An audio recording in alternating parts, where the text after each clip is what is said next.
de l'instruction de poursuivre la recherche d'autres solutions.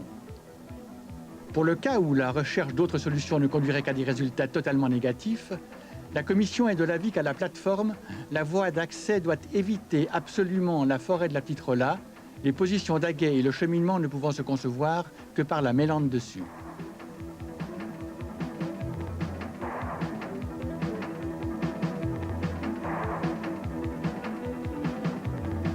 Sur ce dernier point, en revanche, en ce qui concerne la voie d'accès, le DMF suit l'avis de la Commission. Il renonce à traverser la Petite Rolla et envisage un passage par la mélande dessus.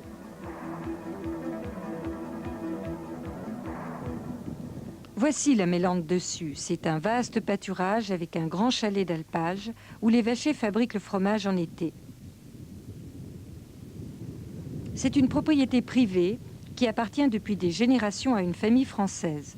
Sur place, elle est gérée par M. Périllard, garde forestier.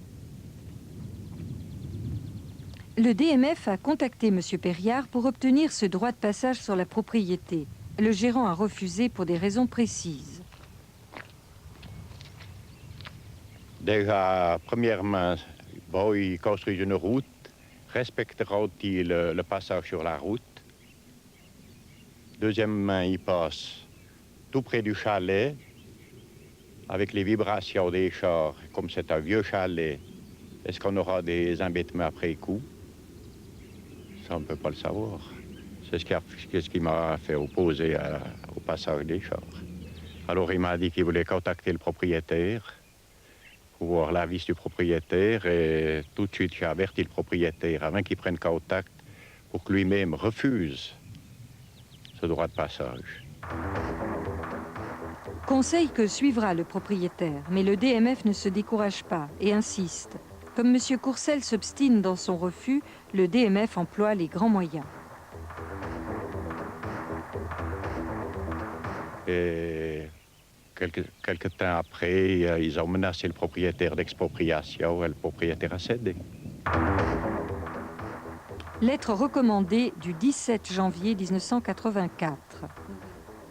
En face de cette prise de position, il est de notre devoir de vous informer que le département militaire fédéral a le pouvoir de recourir à la procédure d'expropriation en vertu de l'article. Vous nous obligeriez en nous faisant parvenir votre réponse définitive jusqu'au 15 février 84. Mais pour que ce propriétaire vous cède finalement ce droit de passage, vous avez exercé des pressions très très fortes sur lui. Je crois qu'il faut s'entendre sur les mots. Et je vous retourne la question. Si vous étiez vous-même dans une situation comparable à celle de ce monsieur Courcel, que préférez-vous? Que je vous dise, moi, DMF, je n'ai pas d'autre solution possible. Et alors, dans le pire des cas, je serais obligé d'exproprier la servitude de passage. Vous préférez ça, ou bien vous préférez que j'aille de ce pas chez le président de la commission d'estimation et que j'introduise une procédure d'expropriation qui va déboucher pour le même M. Courcel par une convocation devant dite commission d'estimation. Le propriétaire peut avoir l'impression d'un chantage. Mais alors, qu'est-ce qu'il faut... Est-ce que j'ai... Si j'annonce la couleur d'entrée de cause, c'est du chantage. Je le préviens. Moi, je pense que c'est de la correction de ma part. Et quelle compensation l'armée y offrait-elle pour ce droit de passage? Comme compensation, elle offre une indemnité de 600 francs par année. Ça vous paraît bien payé? Oui. C'est une certaine somme. S'ils utilisent vraiment le chemin comme elle est prévue sur la Convention, de passer à partir du 15 octobre au 15 mai, il n'y aura pas de problème avec le bétail. Mais tiendront-ils leur Convention?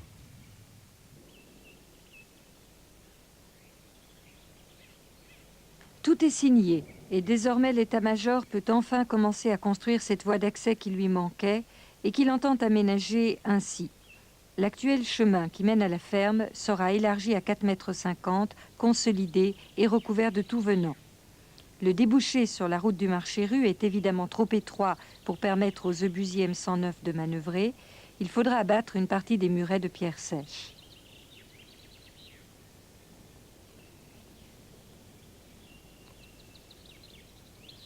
Le trajet se poursuivra au-delà de la ferme, sur une longueur de 1,2 km. Pour le moment, c'est un chemin à peine visible dans l'herbe. Il sera également élargi et empierré.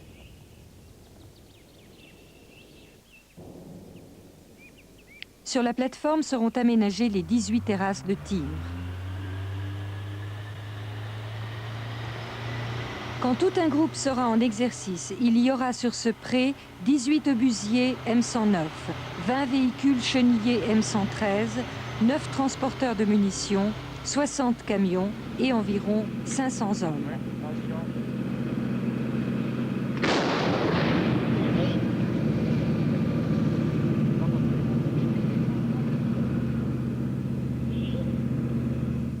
Si on regarde en arrière, ces 20 dernières années, la place occupée par l'armée n'a pas augmenté, elle a diminué. On pouvait tirer en montagne pratiquement partout. À l'heure actuelle, ça n'est plus le cas.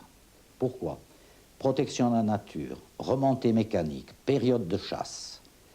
On a vraiment, nous aussi, on cherche désespérément des emplacements où on puisse tirer sans faire trop de mal et sans gêner trop de monde, alors que les besoins sont en augmentation à cause d'armes nouvelles qui ont une portée plus longue et qui ont une mobilité plus grande aussi. Donc vous rencontrez ce problème pas seulement au Marché-Rue? Nous le rencontrons partout. Pour être très franc, nous le rencontrons partout.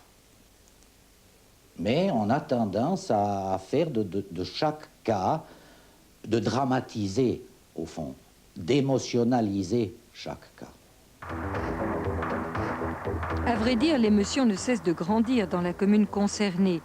La municipalité du Cheny vient d'envoyer cette dernière lettre en avril 1985 au DMF. En conséquence, nous serions dans l'obligation de faire opposition à toute réalisation. D'ailleurs, une grande partie de la population y est vivement opposée et refuse toute nouvelle construction. Le DMF irait au-devant de difficultés que nous voudrions vous éviter. Au vu de ce qui précède, nous vous demandons de renoncer à tout projet.